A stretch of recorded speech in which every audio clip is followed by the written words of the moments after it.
Hello everyone. आज हम class 9 का मैथ की बुक का 2.3 एक्सरसाइज करने जा रहे हैं। पिछली क्लास में हमने 2.2 किया था। ठीक है, आई होप आपको अच्छी तरह समझ आया होगा। ठीक है, और जो भी आपको डाउट होंगे आप मुझे कमेंट में बता सकते हैं। तो बिना किसी देरी के चलिए हम शुरू करते हैं।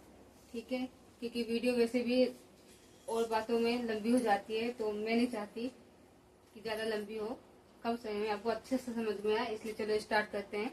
ठीक है, देखिए 2.3 का पहला क्वेश्चन ये है कि कह रहा कि a student has ₹500 in her saving bank account. कि कोई स्टूडेंट है, उसके पास 500 रुपए है उसके सेविंग बैंक अकाउंट में। She gets ₹150 every month as a pocket money. Pocket money उसे 150 मिलती है। आप जानते हैं, आप सभी को मिलती होगी, घरों में अक्सर बच्चों को पॉकेट मनी मिलती है। How much money will see have eight the end of every month from the second month onward. कहने मतलब है उसके पास सेकेंड मंथ के एंड में कितनी मनी उसके पास हो जाएगी। एंड फाइंड द लीनियर, और इसके बाद आपको एक लीनियर एक्सप्रेशन फाइंड करना है जो प्रेजेंट करे इस अमाउंट को एक लीनियर एक्सप्रेशन के अंदर। एक तो हम वैसे अमाउंट निकालेंगे, अब हमें उसको निकालने के बाद लीनियर एक्सप्रेशन में भी शो करना है। बस इस सवाल में और कुछ नहीं है, बस आपको ज्यादा सॉल्व नहीं करना है। लीनियर एक्सप्रेशन कैसे बनते हैं बस ये सिखाने की कोशिश की जा रही है इस सवालों में। आपको एक्सप्रेशन तो बनाना आ गया होगा अब तक, कैसे सवालों को हम एक्सप्रेस करते हैं, बिठाते हैं सवाल के रूप में, उसी तरह से आपको बिठा के एक लीनियर एक्सप्रेशन बनाना है। कैसे, देखिए पहले तो सेविंग बैंक अकाउंट में है कितने टोटल अमाउंट, तो हम लिखेंगे कि अमाउंट कितना है 500 का। 500 का अमाउंट है और मंथली आपको क्या मिल रही है, पॉकेट मनी।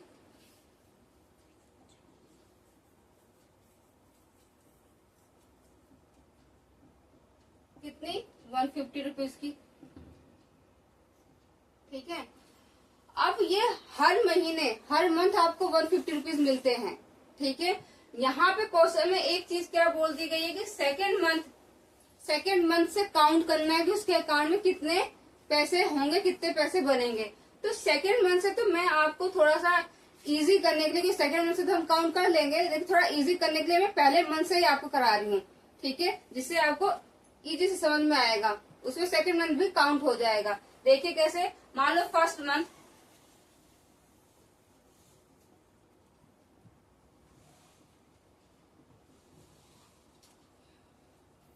की पॉकेट मनी। ठीक है, eight the end of the month,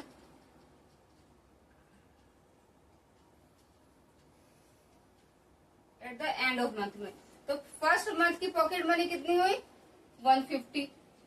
okay, और टोटल उसके पास पहले से उसके अकाउंट में कितने हैं, 500। ठीक है, ये तो मंथली आपको मिल रही है पॉकेट मनी, और ये कितने पहले से उसके पास अकाउंट में है, तो दोनों मिलके eight the end of the month कितने हो जाएंगे बेटा, 650 रुपीज।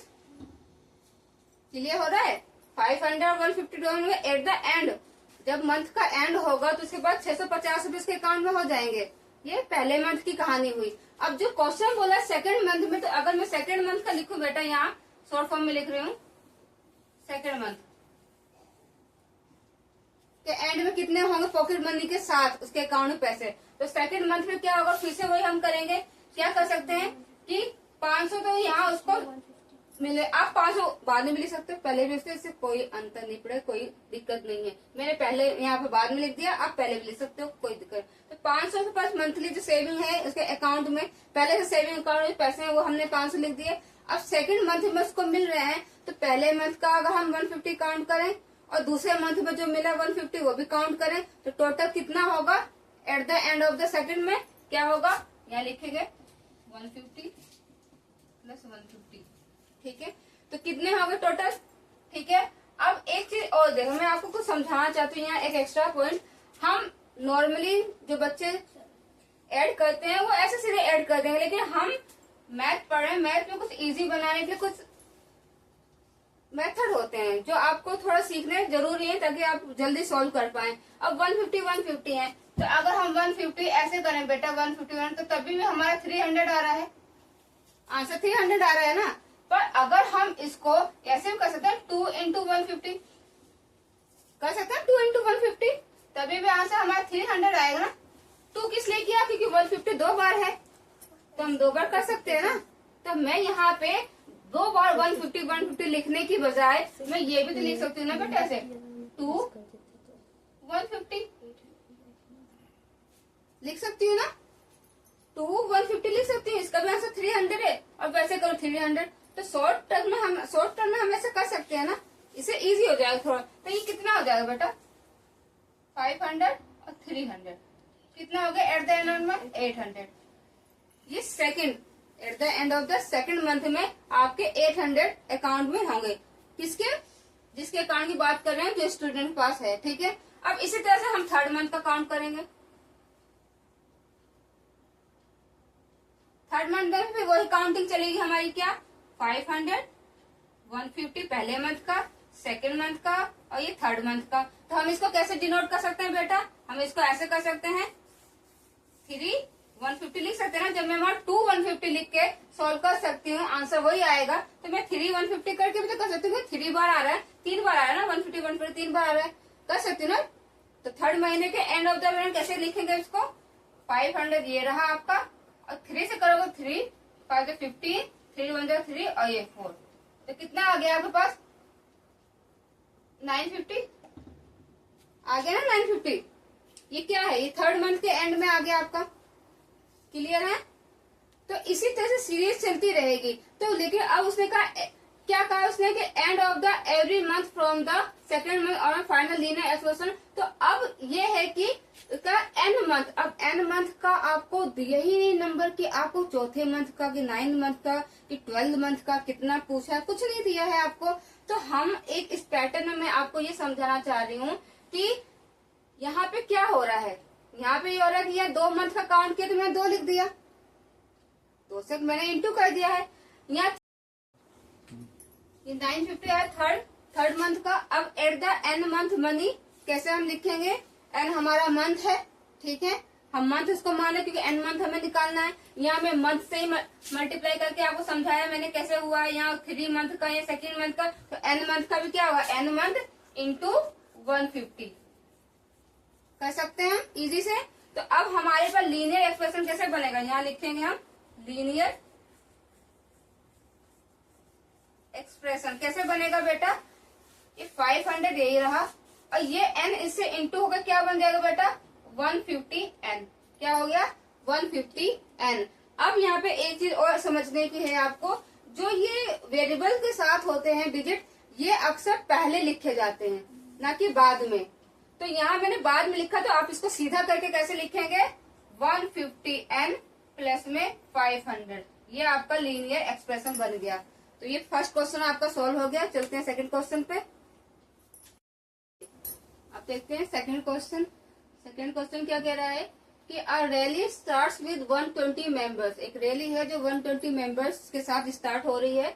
ईच आवर 9 मेंबर्स, क्या है 9 मेंबर्स ड्रॉप आउट मतलब छोड़ देते हैं, एट द ग्रुप, उस ग्रुप से हट जाते हैं। How many members will remain after 1 to 3 hours, मतलब 1 to 3 आवर्स तक कितने मेंबर बच जाते हैं। Find a linear expression to represent the number of members at the end of the nth hour, ठीक है, कि लास्ट के nth आवर तक कितने मेंबर बच जाते हैं, ये हमें लीनियर एक्सप्रेशन से शो करना है।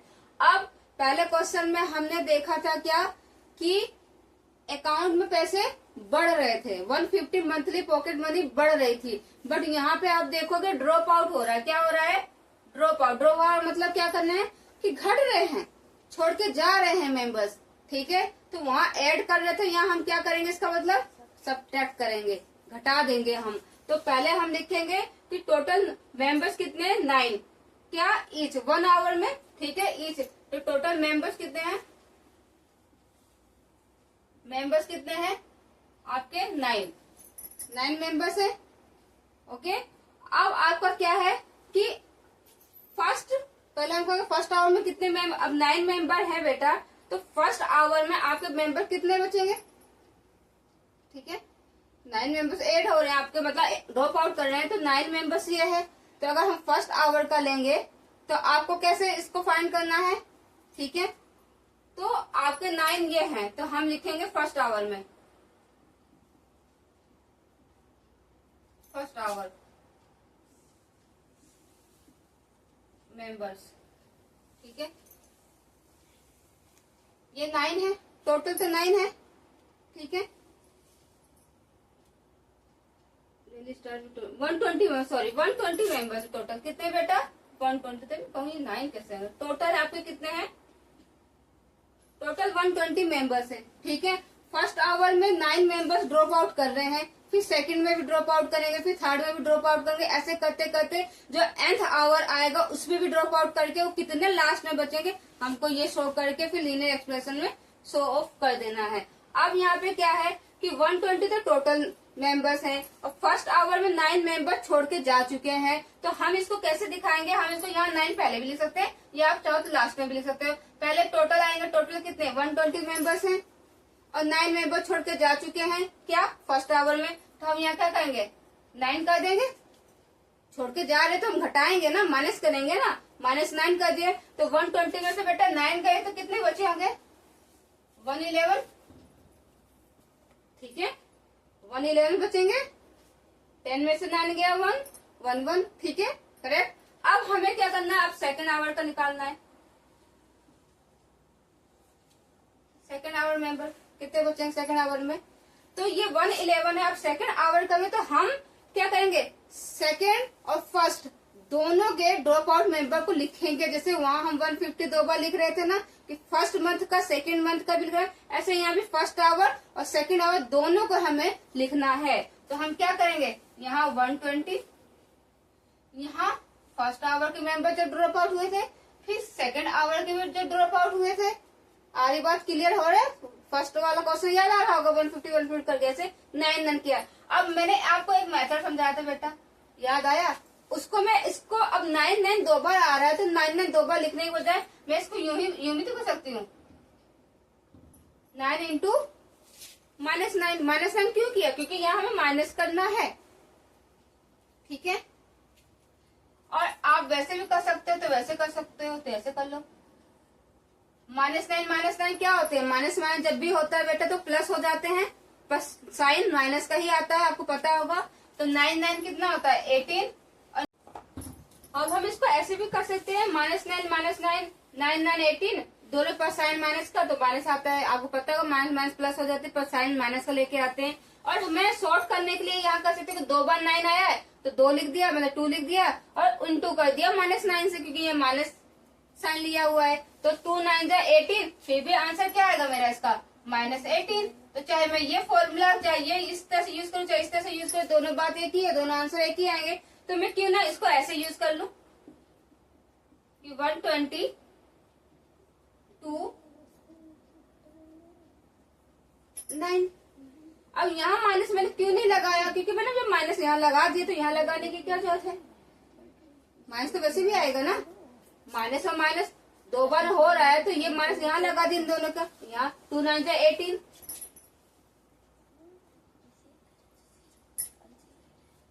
हो गया। आई बात, इतनी बात समझ में आई? 2 9 18। अब इसको क्या करो? माइनस कर लो, कितना आएगा?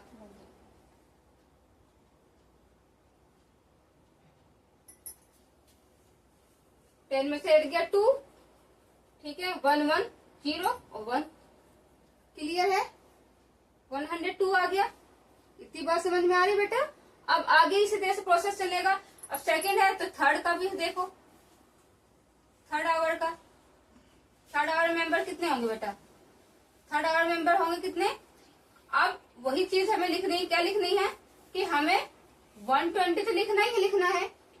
फिर क्या होगा? सब्ट्रैक्ट हो रहा है ना, जा रहे हैं ना, तो ये फर्स्ट आवर के मेंबर चले गए, ये सेकंड आवर के मेंबर चले गए, अब ये थर्ड आवर के मेंबर जा रहे हैं। अब यहाँ आप देखो कि 3 बार आ रहा है 9 9, तो हम इसको क्या ऐसे नहीं लिख सकते बेटा? जो मैंने आपको पहले समझाया कि 3 9। हम वैसे भी अगर इसको करेंगे तो माइनस माइनस प्लस होगा, 18 हो गया, -18, फिर -18 और -9 फिर प्लस होंगे तो क्या हो जाएगा 27। क्लियर है? तो मैं सीधे डायरेक्ट ऐसे कर देती हूँ 120 -27। ठीक है, अब इसको आप सब्ट्रैक्ट कर दो, 10 में 7 गया 3। ठीक है, ओके।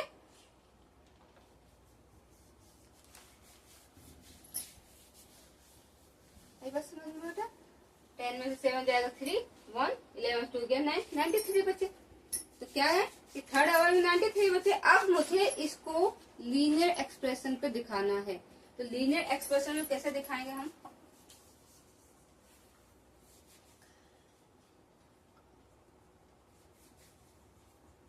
लीनियर एक्सप्रेशन कैसे दिखाएंगे, क्योंकि वो हमसे क्या कह रहा है, nth आवर। वही बात है, वहां nth मंथ दिया था, यहाँ nth आवर। तो हमें यहाँ हम क्या कर रहे हैं, हम यहाँ आवर से ही मल्टीप्लाई कर रहे थे। फर्स्ट आवर में हम 1 9 लेकर चल रहे थे, सेकंड आवर में हम 2 9 लेकर चल रहे थे, मैंने दो से मल्टीप्लाई किया था। ठीक है, ये सेकंड है। और थर्ड में हम क्या 1 2 3 3। ठीक है, तो 3 क्या था, 3 आवर था ना हमारा। फर्स्ट आवर में 1 9, सेकंड आवर में 2 9, थर्ड आवर में 3 9, ऐसे फोर्थ फिफ्थ जो भी करेगा आप उतना 9 और उतना होकर। तो हम उसको शॉर्ट में करें तो हम 3 करके कर सकते हैं। तो 3 किसको शो कर रहा है बेटा, आवर को शो कर रहा है। तो मैं n आवर जो है, तो n आवर आवर की जगह आएगा या नहीं आएगा, आएगा। तो मैं ये क्या फॉर्मूला, मतलब क्या एक्सप्रेशन बना के चलूं, ये एक्सप्रेशन बना के चलूंगी कि 120 तो मेरा टोटल रहेगा। ठीक है, और n आवर हो गया मेरा ये। ठीक है, क्योंकि हमसे, और यहाँ क्या लिखूंगी, कितने मेंबर जा रहे हैं, 9 मेंबर हमेशा जा रहे हैं कि हर आवर में। तो ये कैसे एक्सप्रेशन बना बेटा, 120 और क्या होगा 9n। जब मल्टीप्लाई होता है तो डिजिट पहले लिख देते हैं, 9n हो गया। अब मैंने वहां बताया था कि जब भी वेरिएबल साथ में होता है तो पहले लिखा जाता है, बट यहाँ एक कंडीशन क्या लगी कि माइनस में है। क्या है, माइनस में है। तो जब भी माइनस में वेरिएबल साथ में हो डिजिट के, तो वो दूसरे नंबर पे आ सकता है। क्लियर है? तो ये हमारा यहाँ लीनियर एक्सप्रेशन बनके तैयार हो गया। चलिए चलते हैं थर्ड क्वेश्चन पे। अब हम करते हैं थर्ड क्वेश्चन। थर्ड क्वेश्चन कह रहा है, suppose the length of the rectangle is 13 centimetre. तो कहने मतलब क्या, लेंथ कितनी है आपके पास 13 centimetre. Find the area of the breadth is 12 centimetre. और ब्रीथ कितनी है बेटा 12 सेंटीमीटर। ठीक है, और आपको हर यहाँ पे ऑप्शन दिया है, यहाँ पे मतलब एक आपको फर्स्ट में 12 सेंटीमीटर लेंथ आपकी है, 13 सेंटीमीटर ब्रीथ आपकी है 12 सेंटीमीटर, एक में 10 सेंटीमीटर, एक में 8 सेंटीमीटर दे रखी है। तो मैं फर्स्ट में कर रही हूँ कि फर्स्ट क्या है, ब्रीथ आपकी 12 सेंटीमीटर दे रखी है। अब यहाँ पे क्या करना है, आपको लीनियर पैटर्न आपको प्रेजेंट करना है, बट यहाँ पे एरिया कहा है आपको, एरिया। तो आपको पता है रेक्टेंगल का एरिया क्या होता है, लेंथ इंटू ब्रीथ। तो हम सीधे ना इसको लंबा खींचते, हम सीधे ऐसे लिख सकते हैं, एरिया ऑफ रेक्टेंगल क्या होता है, एल इंटू ब्रीथ। इसको ऐसे लिखा जाता है। ठीक है, ये यूनिवर्सल ऐसे लिख सकते हैं, ये लेंथ का मतलब लंबाई, ब्रीथ का मतलब चौड़ाई, ऐसे लिखा जाता है। तो यहाँ पे आपको क्या दिया है कि 30 सेंटीमीटर आपकी क्या है लेंथ है और ब्रीथ 12। तो हम सीधे क्या इन पे डिजिट पुट कर सकते हैं। तो 13 यहाँ पे आपको क्या लेंथ, तो लेंथ की जगह 13 और ब्रीथ क्या है 12। ठीक है, आपने लिख दिया। अब इसको आप क्या करो, आप इसको इंटू करो सीधे 13 और 12 को ऐसे कर दो। ये आप डाइट भी कर सकते हो, मैं डाइट भी कर सकती हूँ आपके लिए। आप फिर कर दो 2 3 6, 2 1 2, 1 3 1, 6 2 3 5, कितना आ गया 156। यहाँ लिखो 156। अब यहाँ पे एक चीज और है, जब भी आप किसी भी चीज का एरिया निकालोगे तो जो भी आपको सेंटीमीटर में या मीटर में दिया हो, तो एरिया के बाद उसका ये सिंबल और उस पर स्क्वायर लगाना जरूरी है। जब भी एरिया निकालते हैं हम तो स्क्वायर में ही डिनोट करके दिखाते हैं कि एरिया इतना निकला है। तो आपका पहला एरिया निकल गया है इसका। अब सेकंड का क्या निकलेगा आपका, यही लिखोगे, क्या लिखोगे, एरिया ऑफ रेक्टेंगल, वही चीज लिखोगे, एल इंटू ब्रीथ। पहले लिखा आपने फॉर्मूला। अब सेकंड में क्या कह रहा है, 10 है आपके पास, 10 आपके पास ब्रीथ है ब्रीथ की जगह 10 लिख दिया। लेंथ पहले से आपको कितनी दी है, 13 दी है, तो इसको इंटू कर कितना है 130। तो यहाँ सेंटीमीटर स्क्वायर लिखेंगे ना कि ओनली सेंटीमीटर। ठीक है, जब भी एरिया हो जाता है तो सेंटीमीटर स्क्वायर में। पेरीमीटर निकालना हो या वैसे सेंटीमीटर दिया तो सेंटीमीटर ही लिखेंगे, बट एरिया जब भी निकालना तो सेंटीमीटर स्क्वायर कर दो, या मीटर में दिया तो मीटर स्क्वायर करना पड़ेगा। ओके, नेक्स्ट आता है हमारा थर्ड का क्या है।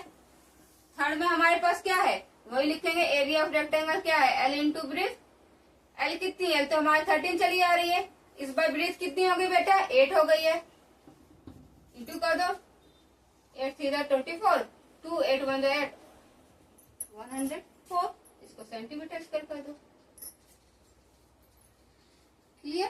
अब आप तीनों में ये देखो कि तीनों में आपके पास क्या है बेटा, लेंथ 13, लेंथ 13, लेंथ 13, लेंथ आपकी तीनों में 13 है। चेंज क्या हो रहा है, चेंज आपकी ब्रीथ हो रही है। 12 हो गई या 10 हो गई या 8 हो गई। तो एक चीज मैं यहाँ आपको ये समझाना चाहूंगी कि वेरिएबल्स जो होते हैं बेटा वो अक्सर चेंज होते रहते हैं। वेरिएबल्स का नाम ही है कि अक्सर चेंज होना। और कांस्टेंट मैंने समझाया था, कांस्टेंट क्या होता है, हमेशा स्थिर होता है, वो कभी चेंज नहीं होता। तो कौन सा चेंज हो रहा है, जो चेंज हो रहा है वो हमें वेरिएबल में ही लिखना होता है। तो हमें यहाँ एक्सप्रेशन बनाना है, ये लीनियर प्रेजेंट में दिखाना, रिप्रेजेंट करना है, तो हम वेरिएबल उसी को लेते हैं बेटा जो चेंज होता रहता है। क्लियर। अब हम यहाँ पे क्या है कि यहाँ पे जब हम लीनियर प्रेजेंट में दिखाएंगे, लीनियर एक्सप्रेशन में, तो कैसे दिखाएंगे, हमारा फॉर्मूला तो वही है, एल इंटू बी।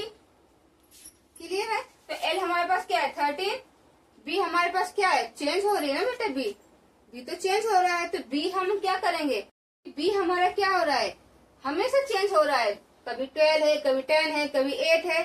तो हमारा बी, ये हम बी ले सकते हैं, या आप कोई भी कह दो कि सपोज ये लेट बी इज एक्स मान लो, वाई मान लो, या जेड, कोई भी वेरिएबल्स भी मान के आप एक्सप्रेशन को डिनोट कर सकते हो। पर मैं यहाँ बी ही लिख रही हूँ क्योंकि इजी रहेगा बच्चे के लिए कि बी है, बी हमारा आ रहा है, तो हम एक्सप्रेशन में इसको 13 बी शो कर सकते हैं। ठीक है, क्लियर। बस अब हम चलते हैं फोर्थ पे। चलिए स्टार्ट करते हैं क्वेश्चन नंबर 4। जैसे पहला वाला क्वेश्चन भी करवाया मैंने, थर्ड से मिलता जुलता है, बट वहाँ रेक्टेंगुलर था, मतलब रेक्टेंगल था या रेक्टेंगुलर बॉक्स है। अभी बताऊंगी क्या होता है। क्वेश्चन पढ़ते हैं। Suppose the length of A rectangular box is 7 centimetre. तो लेंथ कितनी दी है, 7 centimetre, and breadth is 11 centimetre. Breadth कितनी दी है, 11 सेंटीमीटर। क्लियर है। Find the volume of the height is, अगर हाइट है तो उसका वॉल्यूम क्या है, वॉल्यूम निकालना। हाइट कितनी दी है, 15 centimetre, 9 centimetre and 13 centimetre.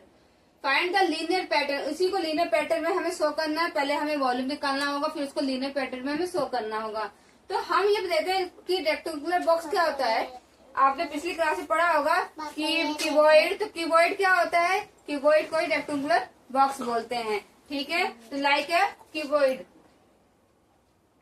Cuboid पढ़ा होगा। तो क्यूबॉइड का आपको वॉल्यूम का फॉर्मूला पता होगा, क्या होता है क्यूबॉइड का वॉल्यूम। तो हम यहाँ पे क्यूबॉइड ना लिख के हम क्या लिखेंगे बेटा, रेक्टेंगुलर बॉक्स, क्योंकि हमें वही नाम शो करना जो क्वेश्चन में दिया है। हमें पता चल गया क्यूबॉइड है, पर हम क्या लिखेंगे, रेक्टेंगुलर बॉक्स। ठीक है, तो अब क्या लिखेंगे, वॉल्यूम ऑफ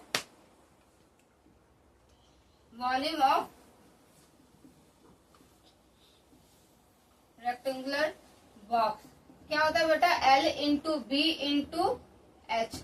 एल मतलब लेंथ, बी मतलब ब्रेथ और एच मतलब हाइट, जो कि आपको सब कुछ दिया हुआ है। बस आपको क्या कर देना है, अब उसमें वैल्यू पुट करके आपको निकाल देना। तो फर्स्ट क्वेश्चन इसका कर रही हूँ मैं। तो यहाँ पे हमें लेंथ कितनी दी है बेटा, 7, ब्रेथ 11 और हाइट कितनी दे रखी है इस बार, 15। तो हमें ये सॉल्व करना है। 11 7 जा 77 और 15। तो इसको आप मल्टीप्लाई कर लो, 77 और 15 को करो। 5 7 जा 35, 3 5 7 जा 35 और 3 38, 1 7 जा 1 7 जा 5, 8 7 कितना हुआ 15, 7 3 10, 10 और 5 7 और 5 15। क्लियर। ये आपका वॉल्यूम आ गया। और वहां मैंने एरिया में आपको सेंटीमीटर स्क्वायर बताया था, तो वॉल्यूम में क्या होता है, वॉल्यूम में आपका होता है जो भी मीटर दिया हो, सेंटीमीटर दिया हो, उसको क्यूब में कर देते हैं। क्यूब में कैसे करेंगे, आपको क्या कर देंगे, यहाँ पे आपको सेंटीमीटर सेंटीमीटर क्यूब आपको 3 कर देना है। वहां स्क्वायर करते थे, यहाँ पे आपको पावर 3 कर देनी है। बस अब चलते हैं हम सेकंड की तरफ। सेकंड में क्या है 9, तो हम पहले वही सब लिखेंगे। हमारा फॉर्मूला क्या है, यही रहेगा। लेंथ कितनी है 7, ब्रेथ कितनी है 11, आपकी हाइट क्या है 9 है। तो हम कैसे करेंगे 77 और 9, 9 7 जा कितना होता है 63, 3 आ गया। फिर 9 7 जा 63, 63 और आपका फिर क्या इसमें ऐड करोगे 6, ठीक है। तो 63 और 6 कितना होता है 69, क्लियर। और यहाँ हमें क्या लिख देना है सेंटीमीटर क्यूब। थर्ड करते हैं। थर्ड में क्या है, फिर वही होगा सारा, volume of rectangular box is equal to L into breadth into height. L कितनी है आपके पास 7, ब्रीथ आपके पास 11, एच इस बार कितनी है आपके पास 13, वही करो 77 हो जाएगा। फिर 13 से आपको मल्टीप्लाई करना है, कर दो 13 से मल्टीप्लाई, 3 7 21, 2 3 21, 21 और 2 23, ठीक है। 1 7 1 7 1 10, 2 और 7 क्या 9 और ये 10, तो यहाँ कितना हो गया सेंटीमीटर क्यूब कर दो। अब ये तो हमने जो यहाँ दिए थे ऑप्शन हमने ये कर दिया। अब इसको लीनियर पैटर्न में दिखाना है, ये लीनियर एक्सप्रेशन करना, तो हम यहाँ क्या करेंगे लीनियर पैटर्न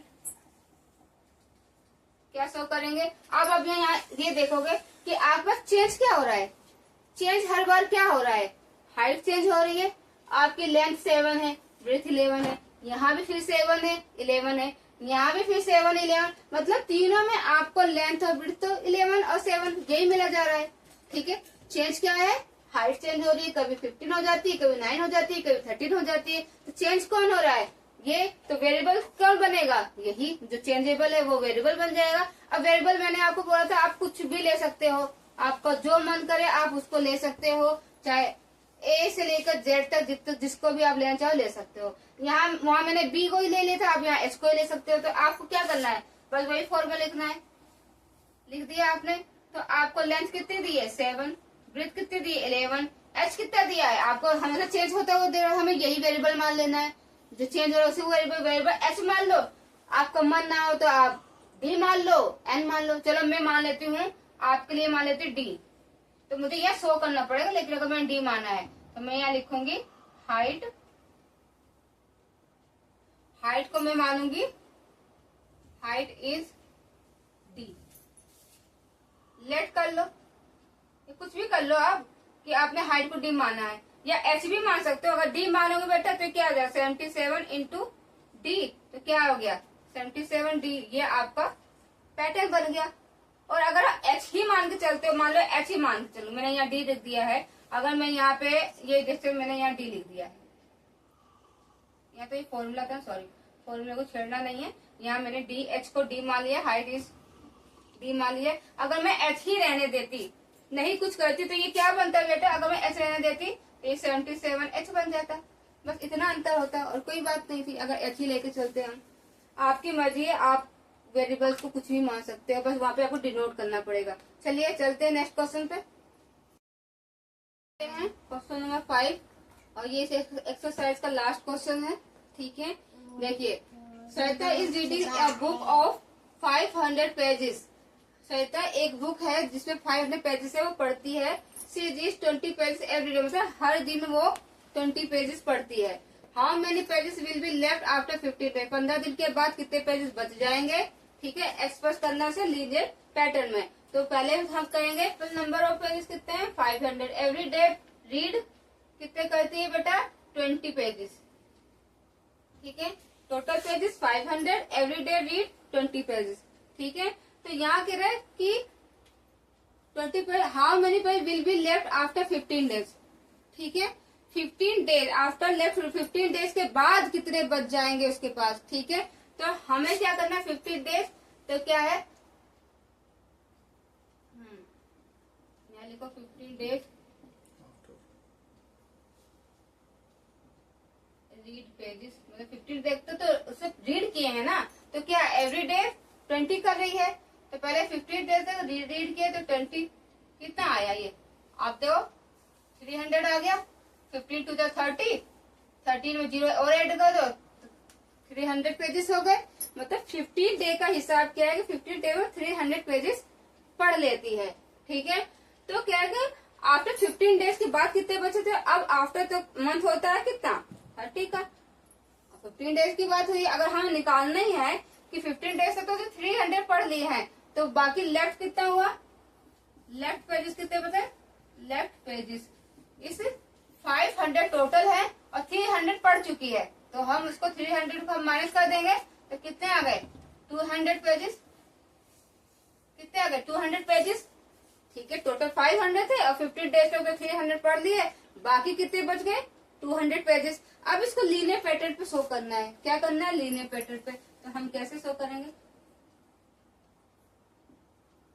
ठीक है, वहां पे हमें पता है 15 डेज तक पढ़ेगा, पर अब यहाँ नहीं पता कि कितने नंबर ऑफ डेज पे वो पढ़ रही है 200 पेजेस को। ठीक है, तो हम यहाँ पे हमें पता नहीं है डेज का, तो हम यहाँ लेट कर लेंगे। ठीक है, लीनियर पैटर्न में हमें शो करना था, यहाँ पहले करें let number of days N, N ले लो, एक्स लो, वाई लो, एनीथिंग कुछ भी ले लो। ठीक है, एन ले लिया है हमने। अब एन हमने ले लिया है, ठीक है, एन ले लो अच्छे से, या एक्स ले लो, एक्स ले लेते चलो, इस बार एक्स ले लिया मैंने, late number of days x. ठीक है, अब पैटर्न कैसे हम बनाएंगे, टोटल कितने हैं 500। ठीक है, यहाँ में क्या कर थी, यहाँ में ये क्या था, ये डेज ही तो था, ये बेटा डेज ही तो था। इस डेज में मैं जितने पेजेस को पढ़ती है रोज उससे मल्टीप्लाई करती है, तो 15 डेज का टोटल हिसाब था, तो 20 से मल्टीप्लाई कर 300 पेज होगा 15 डे। अब यहाँ पे क्या है, डेज नहीं पता, हम डेज को हम लेट कर रहे हैं, सपोज कर रहे हैं कि डेज एक्स है, तो डेज के साथ मल्टीप्लाई क्या होगा 20 पेजेस होंगे ना, तो 20 पेजेस हम करेंगे किसके साथ, डेज के साथ, कर दिया मल्टीप्लाई। अब निकलेगा कैसे, कैसे निकलेगा, क्योंकि ये तो हमने निकाला है ना लेफ्ट वर्ग के लिए कितना है, तो टोटल में से हम क्या करेंगे माइनस करेंगे, क्लियर है, माइनस करेंगे, तो हमारा कैसे होगा लीनियर एक्सप्रेशन 500 माइनस इसको क्या लिखेंगे 20x। अब ये x क्या है, नंबर ऑफ डेज है। अब ये लीनियर पैटर्न बन गया है आपका, तभी अब यहाँ पे आपको x की जगह क्या रखना है, जब भी कोई कुछ भी पूछ ले कि 9 डेज तक कितना पढ़ा, या 20 डेज तक कितना पढ़ा, या 15 डेज तक कितनी पढ़ ली, कितने पेजेस, तो आपको कुछ नहीं करना, 20 एक्स की जगह वो डेज लिख दो, इंटू कर दो और माइनस कर दो 500 से, उतने पेजेस का आपको हिसाब निकल के आ जाएगा, इतने पेजेस पढ़ चुकी है, ये पढ़ लिया है। क्लियर, आई होप समझ गए होगे। चलिए मिलते हैं नेक्स्ट क्लास में। ओके, टेक केयर, बाय बच्चों।